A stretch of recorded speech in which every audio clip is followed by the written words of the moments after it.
Hello, and welcome to Course Selection Demystified.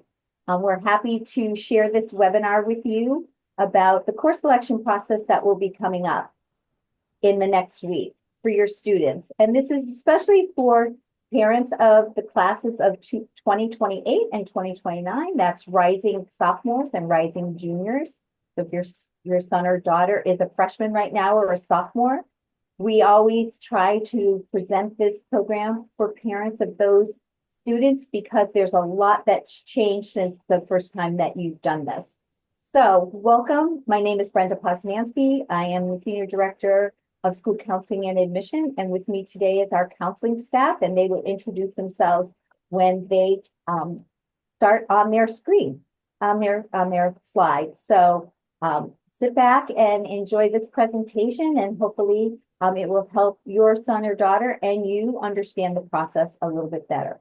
We will be meeting with the students next week, and that will be talked about in this presentation. Thank you. Ms. Tenza. Thank you. So I am Andrea Tenza. I'm one of the counselors here. It's my fourth year.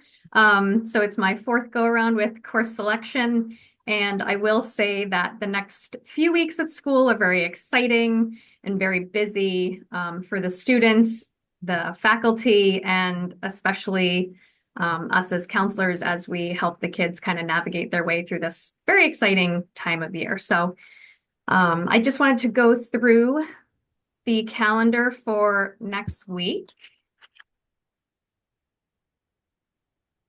And trying to move the slide.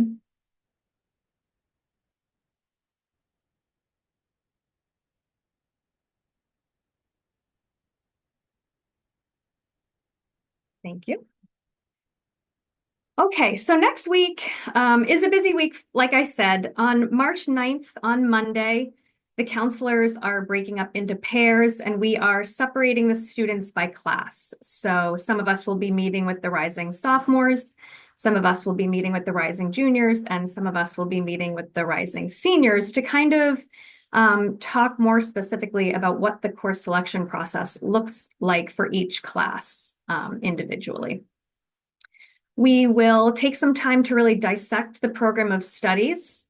There are some really fun new electives that we'd like to introduce to the students. We think that we're going to talk about some really interesting electives that will get some of the students really excited and offer them some variety for next year as they progress through their curriculum. And then, of course, to really explain the course selection process to them. The rising seniors have done this quite a few times now, so they're pretty seasoned at it, but the rising sophomores and even rising juniors might need some help in the process, and so that's what we're going to be doing with them on March 9th. At 8 o'clock that same morning, the course selection portal will open. It's through MyBG, and the students will at that time be able to start requesting their courses for next year. So some students have already started talking to us about what they would like for next year and beyond. So we've been having those conversations with them. But we will continue to have those conversations all through next week as they, try to decide what courses they're going to be taking for next school year. On March 16th, so the following Monday at 8 a.m., the portal closes. So the students will not have access to MyBG course requests at that time because our department chairs take that week to review the students' requests, and they either approve or deny certain requests, and those approvals or denials are based on their current placements, their teacher recommendations, and if they have fulfilled the prerequisites for the courses that they've requested. The department chairs communicate with us, the approvals and denials, and then March 23rd through the 27th, we meet with students to kind of talk about any changes that we have to make to their schedule and kind of really have those conversations with them about where they had challenges, where they might have struggled, and how they can really, what they can do to improve to make sure that they're in a position for the following year to get into those classes that they were hoping for. So really good conversations come out of that week. And then March 27th, the final requests will be posted on MyBG. So that is not their schedule for next year. It is just purely their list of classes that they will be taking for next school year. Now, this isn't set in stone. Sometimes it's very fluid. Students will talk to their teachers about what they could potentially be doing to maybe get into an honors placement or an AP placement for next year. And we can continue to have those conversations throughout the rest of the school year, but it's a good base to start there. And then March 27th, also the AP contracts will be due to us in the counseling department. So our students who are pursuing AP classes have to, be approved for the AP class, but also submit a form to the counseling department that they sign off on the expectations, the requirements. They are obligated to sit for the test, the AP test at the end of the school year. So all of those sorts of things. We want to make sure that any student embarking in an AP class really understands the rigor and the requirements and the expectations for those courses. And then July 28th, the preliminary schedules will be available on MyBG for the students. So at that point, they can access their schedule through MyBG. So lots of fun to be had in the next couple of weeks. We really encourage the students to come talk to us if they have any questions. We've been encouraging them to talk to their teachers about potential placements, and we look forward to seeing where they land for next year. All right, Mrs. Leonard, over to you. Yes, thank you. So I'm Mrs. Leonard. I've also been here 4 years, and yes, this is always a very busy time of year and exciting and sometimes stressful, but I try to emphasize the exciting part for students who are just wanting to dip their toes in maybe something new. But to go over the online course selection process or start that, students will want to make sure they choose at least 7 credits worth of courses, and that will allow them to have a study period each semester. So if they're choosing 7.5 or 8, that will mean that they will not have a study for either one or both semesters. So just something to be mindful of if you do go over that 7 credit total, then not having a study is something that will occur in your schedule. And within the online system, it's designed for each grade level. So for example, like if you are a rising sophomore, you have to do a literature requirement. So under the pre-populated courses for English, you're going to see World Lit or World Lit Honors. So it's just important to follow maybe the flow chart for each section. And, English has it, math does. All of the different subjects have a flow chart that's really useful because it shows you where you start and then what the next succession of a course is in that trajectory. And if you're interested in honors, it's also important to look at the prerequisites. So the flow chart can be really handy when you're trying to figure out what courses do I need. But if you're thinking, do I want to challenge myself, or can I challenge myself, or do I meet the requirements? It's important to go to that specific course under that subject. So for example, literature, you'll see each course listed with a paragraph explaining it in the program of studies. So World Lit Honors, you want to make sure you pay attention to what it says for the requirements. And if you're kind of close to the cusp, we would say take a chance and go for it. But yeah, just being mindful of those requirements is an important piece. And yeah, the flow chart is super helpful if you're kind of lost at what courses do I even start by selecting. And the 4-year plan, that can be a really important piece of this as well. It's at the back of your program of studies. There's a sample in there as well. I think it's on the other page. So you can basically start with the courses you've taken already and put those in.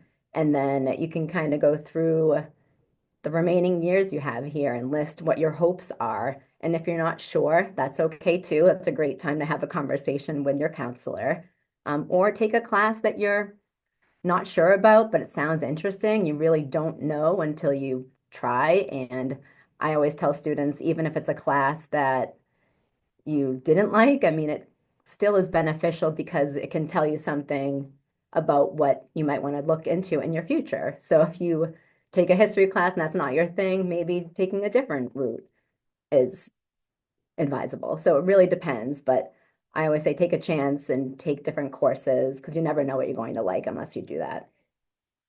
And for the 8 periods in the rotation, so how that works is you choose the 7 credits and you get the study each semester. So that ends up being 8 classes in your schedule, and it's on a rotation. So you don't have every single class every single day. But if you pick those 7 classes or 7 credits worth, you will have a study in that 8-day rotation. And anything else? I think that's about it. Next, Ms. Futrella is going to go through the actual process on My BG with you. Thank you. Hi, I am not Mrs. Plesnanski, but I'm using her computer because my screen isn't working. I'm Miss Futrell, and I'm going to be going over how to do the process. There we go. So when students log into MyBG, they're going to be directed to their My Day page, is what you see on the screen right now. At the top, as you can see, there are different options, and students will choose course requests, which you see circled in red. The instructions are at the top of the page when they log in, so they'll be able to see how they go through the process, and it'll answer any questions. So they can always refer to those directions if they're feeling lost or if they're unsure. But those are at the top of the page. Below that, below the directions, they're going to see on the right-hand side, it says My Requests. What they'll do there is see the list of classes that they request. For some students, there might be some populated already because those are classes that are required for each year. So for rising sophomores, they have Catholicism and health. Those will be populated. Any classes that you take above and beyond that will be listed underneath. On the left-hand side, you will see a list of available courses. And this is where students are going to go through the process in order of to pick classes that they'd like to take. They cannot pick a study, we'll assign that for them, but they're looking for their core courses and electives. And again, they want to choose 7.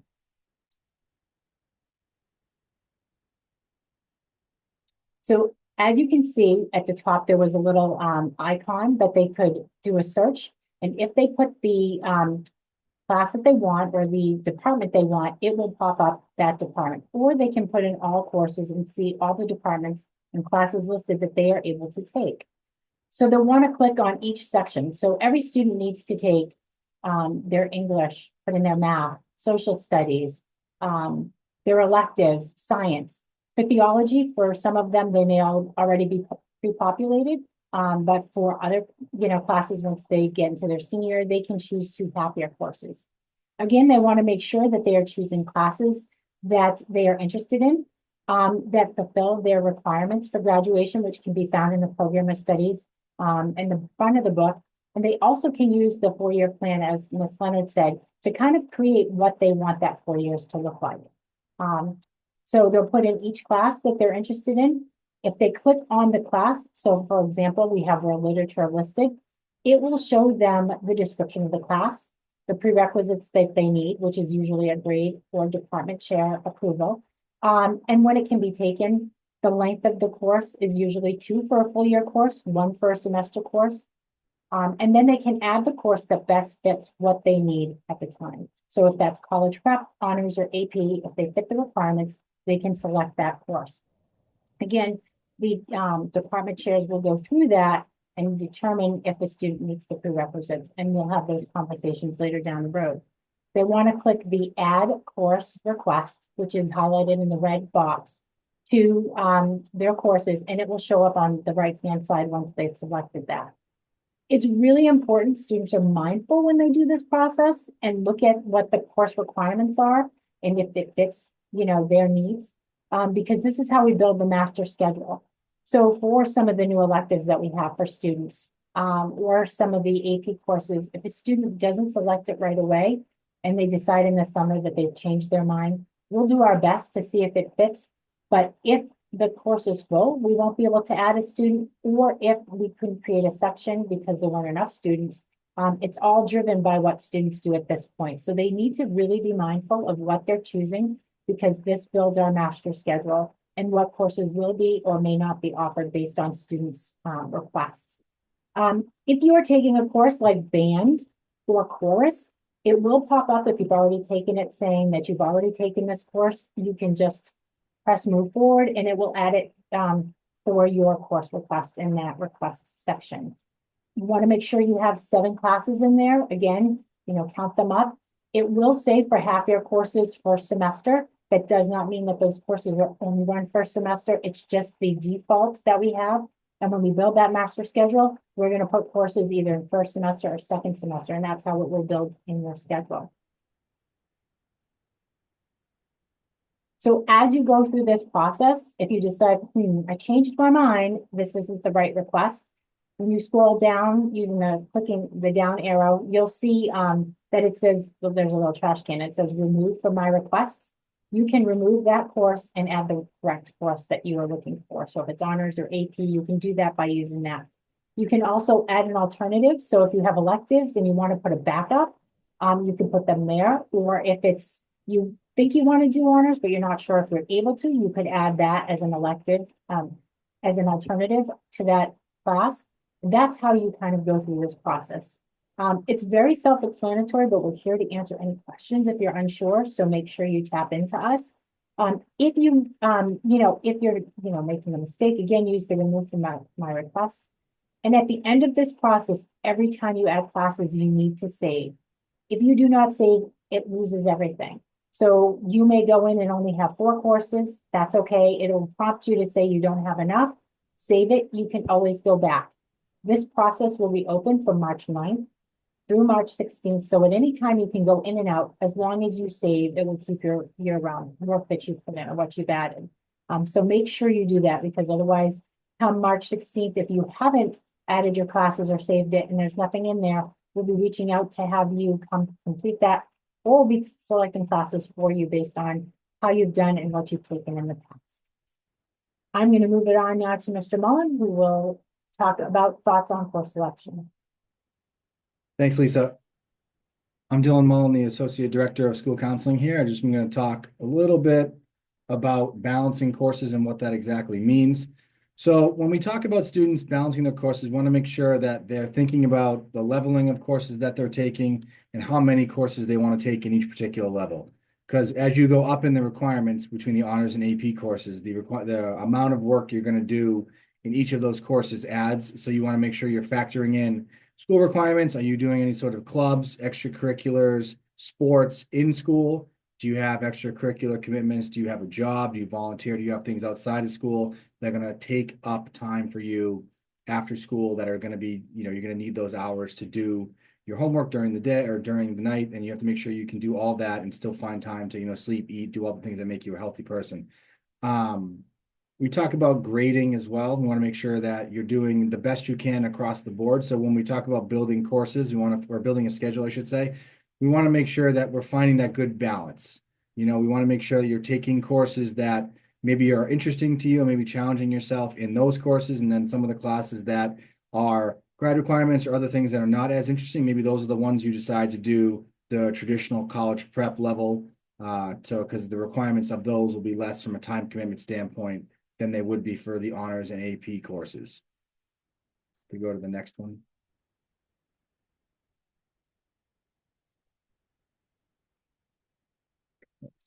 So the program of studies is something that will be distributed to all of the students on Monday.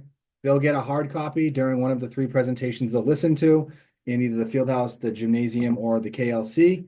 And then there's also going to be an online version that will be on the BG website that students and families can access at any time if they can't find their POS, or if it's easier for you all to navigate that. what's in the POS that's really important is leveling and placement. It gives a nice visual of the 4-year plan of every department in terms of a flow chart that everybody can see. Like if you wanted to take a certain class by senior year, you have to kind of work backwards as to what classes you need to take to get to that point. It talks about the grading of those courses, like as far as what the prerequisites are. I think Lisa and Jill talked about that. Talks about the weighting, you get more GPA points for higher grades in honors and AP courses. The course descriptions, that's really something that we really would like students to read through before making the decisions on what courses they want to take. Read through the course, make sure it's something that you're interested in, make sure that it's an understanding of you knowing what the class itself will be about. More importantly, look at the prerequisites for those courses, because we don't want you to sign up for a course and then come to get your actual schedule and realize that you didn't meet the prerequisites for that course, so you can't take it. Or then we have to have conversations with the department chair, your current teacher, and your counselor. In the back of the program of studies, there's a sample schedule of what a typical BG student may look to take over the course of their 4 years, as well as a transcript, so you can kind of see how the transcript looks each year if you haven't seen it already. And then there's a 4-year plan that you can sort of scratch out, like I said, where you want to be as a senior, and then kind of work your way backwards to kind of see what you need to take as sophomores and juniors to get to that point when senior year comes. And you want to make sure you're following all of the graduation requirements too, which are also listed on the program of studies.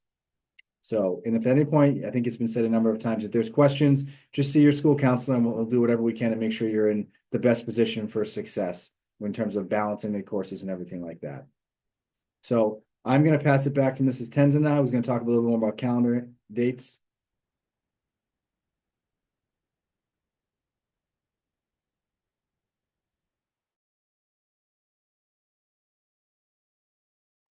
You're still muted.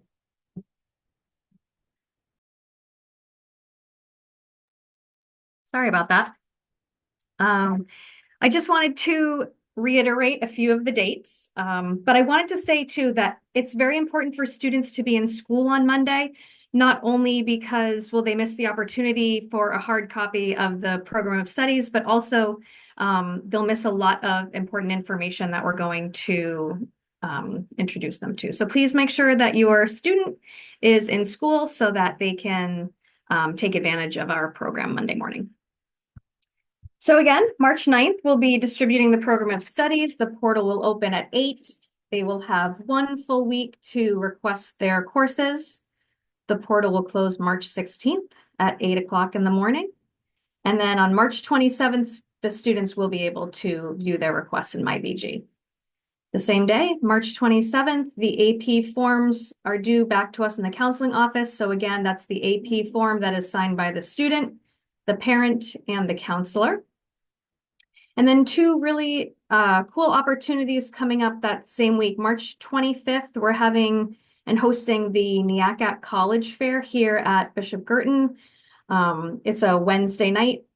It runs from 6 to 8, but the cool thing is that from 6 to 6:30, we're inviting BG families only. So, and then at 6:30, the doors open to the public. So from 6 to 6:30, it's a great opportunity for you to come as students, as families, to introduce yourselves to over, I think we have about 125 college reps coming from across the country to, talk to students. They're excited, they're ready to introduce themselves and present their schools to our eager students. So that's really great.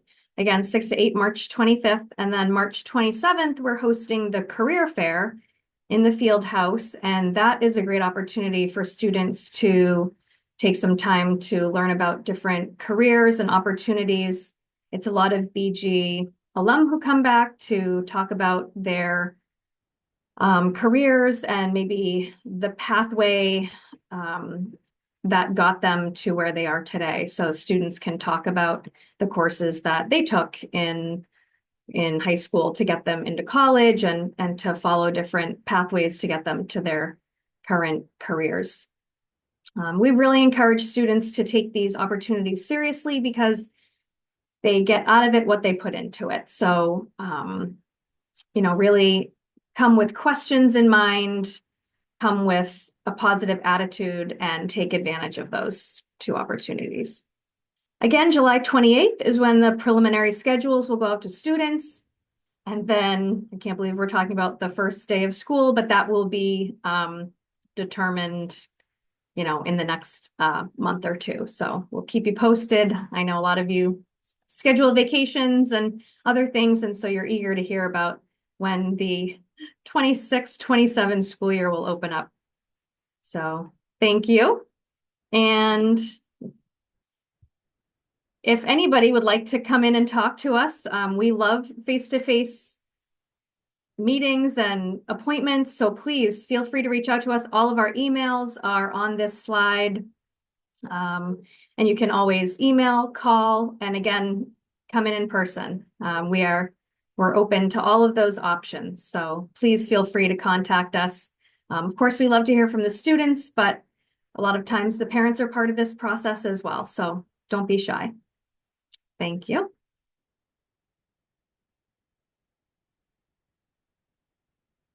Brenda, you're still muted too. Sorry, I'm still muted too. That's uncommon for me. So thank you, Mrs. Tenza. We separate advanced placement from the core of the course selection process for a reason. Not every student takes AP classes.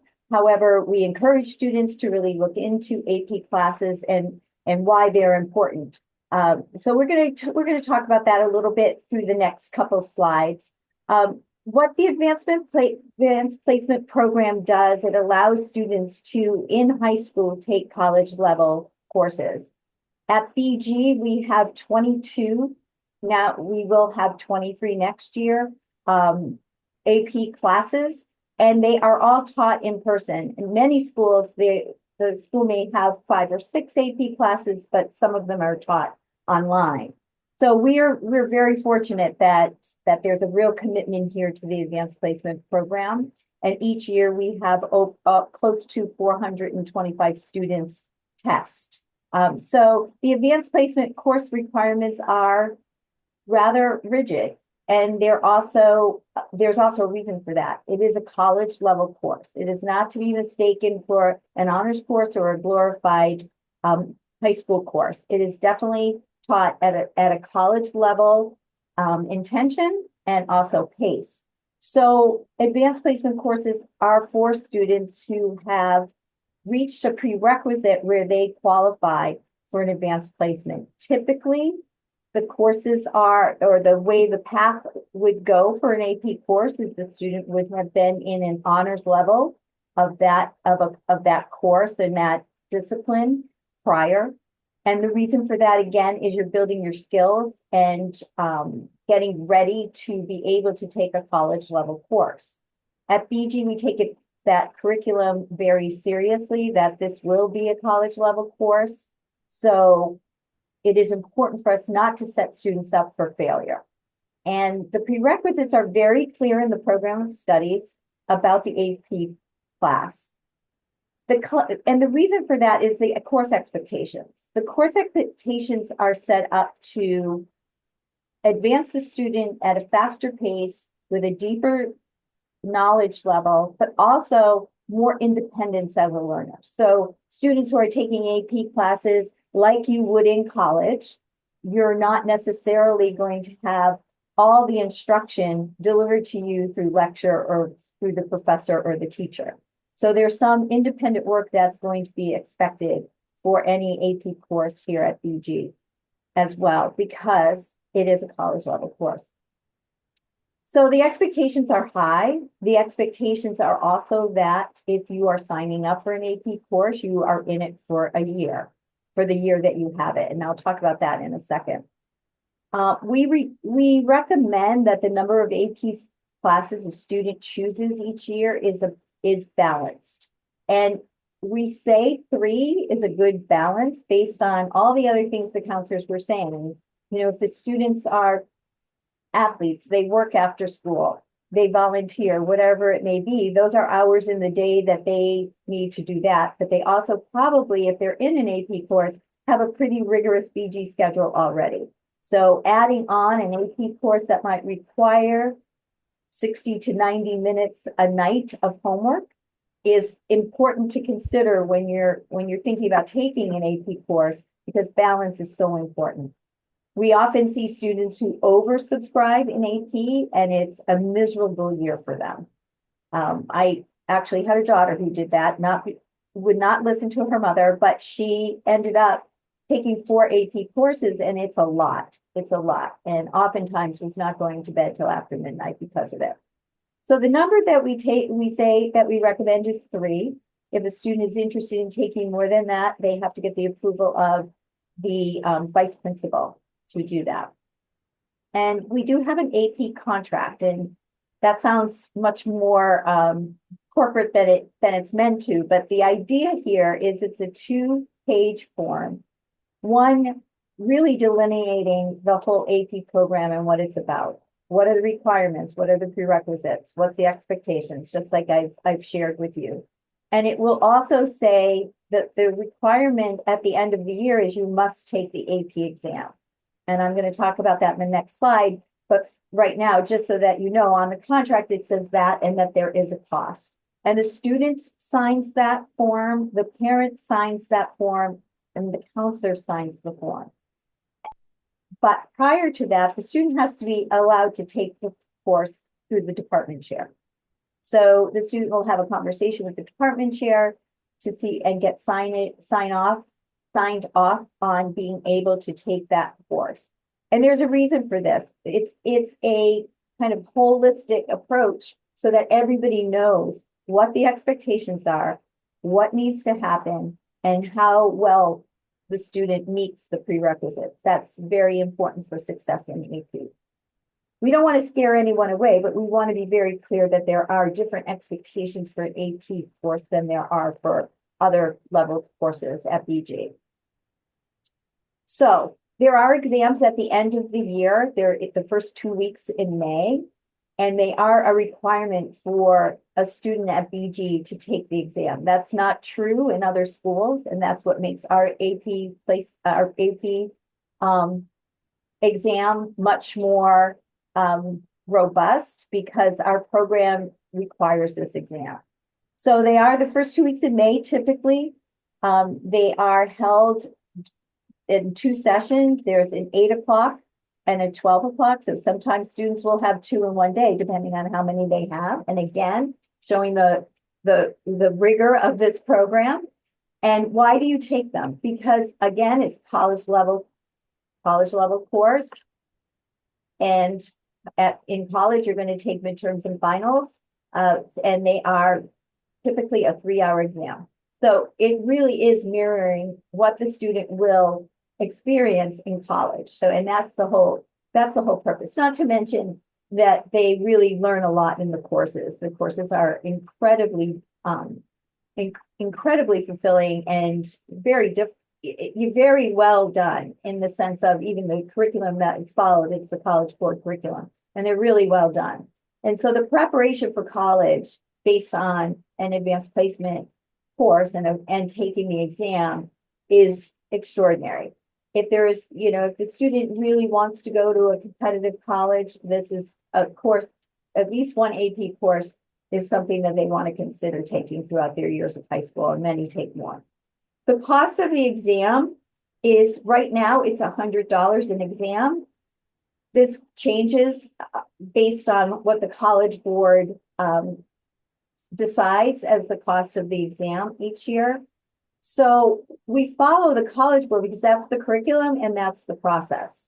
So the exams are put together and decided upon by the College Board, and the curriculum of the courses are decided by the College Board. However, our teachers have a lot of license to make the course their own.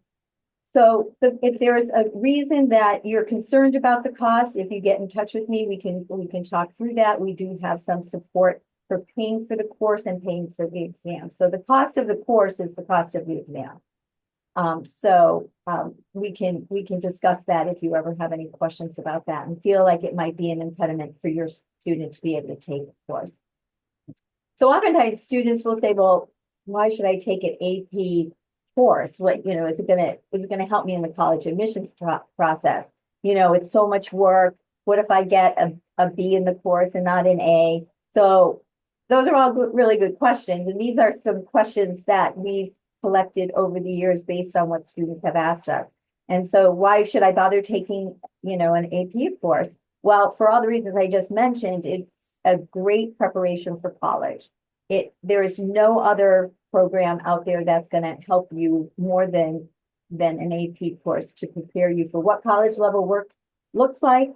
Also, it helps you with this kind of this skill-based, building your skill base.